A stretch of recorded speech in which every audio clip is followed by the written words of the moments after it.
આપ સૌ આટલા ઉત્સાહ, આટલી ઉર્જા અને આટલા જોશ સાથે આ કાલસારી ગામમાં પધારેલા સૌ વિસાવદર તાલુકાના નાગરિકોનો હું આભાર વ્યક્ત કરું છું અને સૌનું સ્વાગત કરું છું. દોસ્તો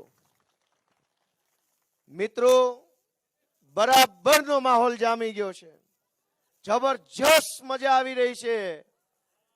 એક તરફ સત્તાની તમામ તાકાત લાગી ગઈ છે અને એક તરફ મારી જેવો એક નાનો જુવાનિયો ટક્કર લઈ રહ્યો છે. દોસ્તો,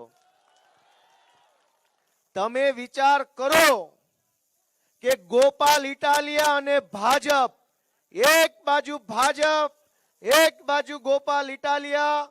ચૂંટણી જોવામાં જો આટલી મજા આવતી હોય તો વિધાનસભામાં કેટલી મજા આવશે. હજુ તો અહીંયા હું ઉમેદવાર છું. જોવામાં મજા આવે છે કે નહીં? શેર લોહી ચડી જાય છે કે નહીં? વિચાર કરો કે તમારા આશીર્વાદથી, તમારા પ્રેમથી ગોપાલ ઇટાલિયા ધારાસભ્ય બનીને આજ ભાજપ વાળાની બાજુમાં બેઠો હોય તો આખું ગુજરાતને જોવાની કેવી મજા આવે. અહીંયા જ્યારે આવ્યા છે, વન મંત્રી પોતે અહીંયા વિસાવદરમાં છે, એને ઇકો ઝોન નથી દેખાતો. કૃષિ મંત્રી પોતે અહીંયા વિસાવદરમાં છે, એને ખેડૂતોને ખાતર નથી મળતું, ખેડૂતોને પાણી નથી મળતું, એ નથી દેખાતું. દોસ્તો, વાહન વ્યવહાર મંત્રી અહીંયા છે, એને આ વિસ્તારના તૂટેલા રોડ નથી દેખાતા. દોસ્તો, ગૃહ મંત્રી અહીંયા છે, એને આ વિસ્તારના બેફામ બનેલા ગુંડા નથી દેખાતા. તમામ વિભાગના મંત્રી અહીંયા આવ્યા તો છે, પણ આપણા ચહેરા પર રહેલી વેદના કે આપણા આંખમાં રહેલું આંસુ એક પણ મંત્રીને દેખાતું નથી. મિત્રો, શું કામ?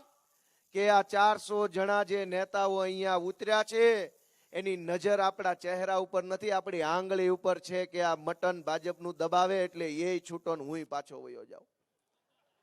આપણા ચહેરા તરફ એની નજર હોત તો આપણા ચહેરા ઉપરનું દુઃખ ને દર્દ એને દેખાતું હોત. આપણી આંખ ઉપર એની નજર હોત તો આપણા આંખમાં રહેલી લાચારી અને પીડા એને દેખાતી હોત.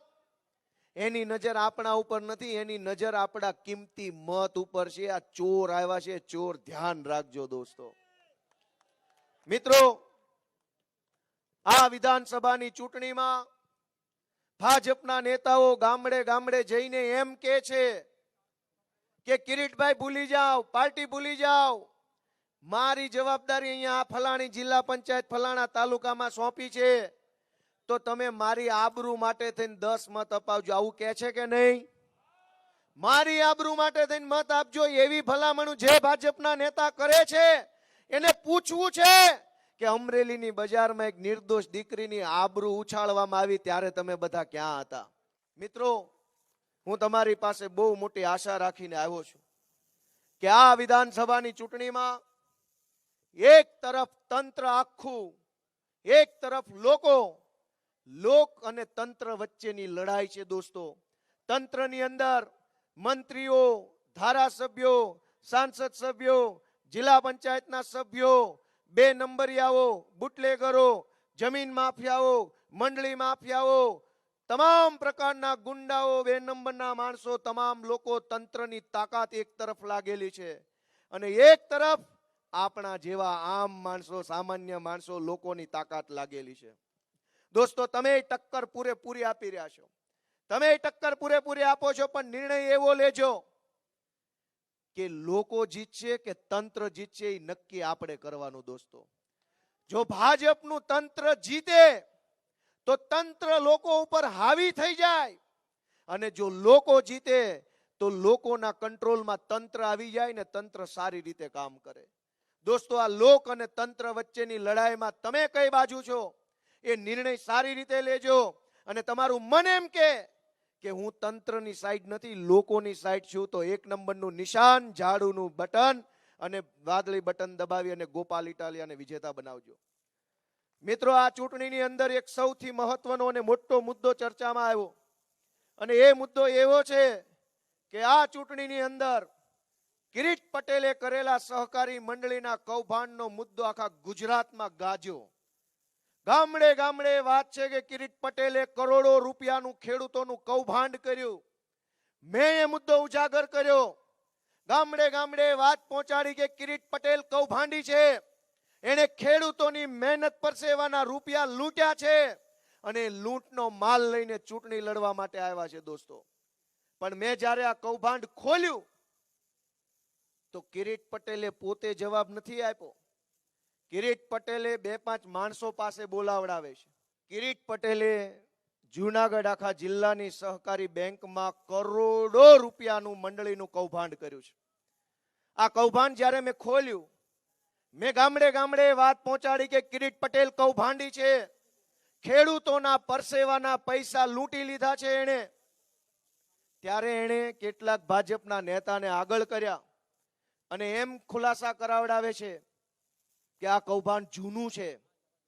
પહેલી વાત તો એ છે કે મારા બેટા ના નથી પાડતા પબ્લિકનો જુવાળ જોઈને.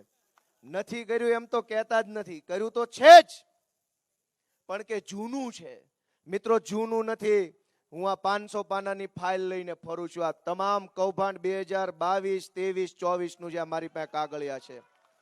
હું આજે કાલસારીની બજારમાંથી કિરીટ પટેલને કે એના જે કાંઈ ભાજપના નેતાઓ છે એને જાહેર ચેલેન્જ મારું છું કે સહકારી મંડળીના કૌભાંડ બાબતે 1 કલાકની આમને સામને આવી ડિબેટ કિરીટ પટેલ મારી હારે કરે.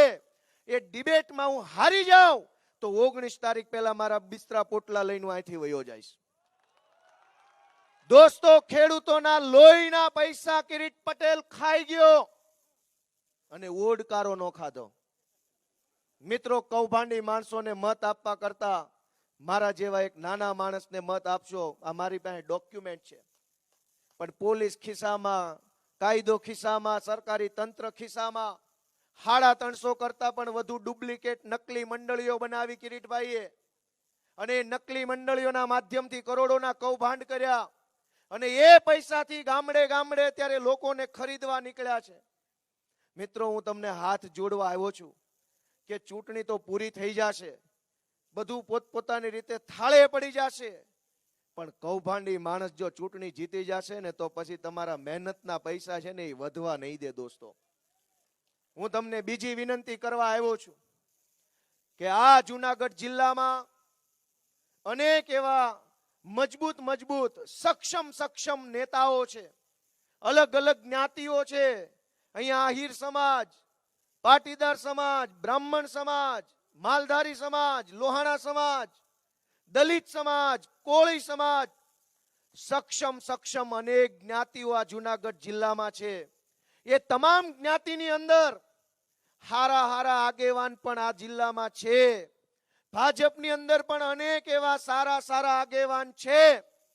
પણ આ કિરીટ પટેલે 10 વર્ષની અંદર કોઈ જ્ઞાતિને કે કોઈ આગેવાનને આગળ ન આવવા દીધા. દોસ્તો, ગુંડાગીરી કરી 10 વર્ષ સુધી અને માથાભારે માણસોને, ગુંડાઓને, જમીન માફિયાઓને, તોડબાજોને, તમામ જે નબળા માણસો જૂનાગઢ આખા જિલ્લામાં હતા એને પકડીને તાલુકાની, જિલ્લાની ટિકિટો આપી, ડેરીમાં સ્થાન આપ્યું, બેંકમાં સ્થાન આપ્યું. તમામ માથાભારે માણસોને, ગુંડાઓને માથે બેસાડવાનું કામ કિરીટ પટેલે કર્યું અને ગામડે જે સારા આગેવાન હતા એને ઘરે બેસાડવાનું કામ પણ આ કિરીટ પટેલે કર્યું. દોસ્તો, હું એક નાનો માણસ થઈને તમારી પાસે યાચના કરવા આવ્યો છું કે અવળી મોટી તાકાત એને મારી સામે લગાડીશ. હું કોણ છું? હું એક ગોપાલ ઇટાલિયા, અવળા મોટા વાવાઝોડાની વચ્ચે એક નાનું એવું કોડિયું બનીને ઉભો. દોસ્તો,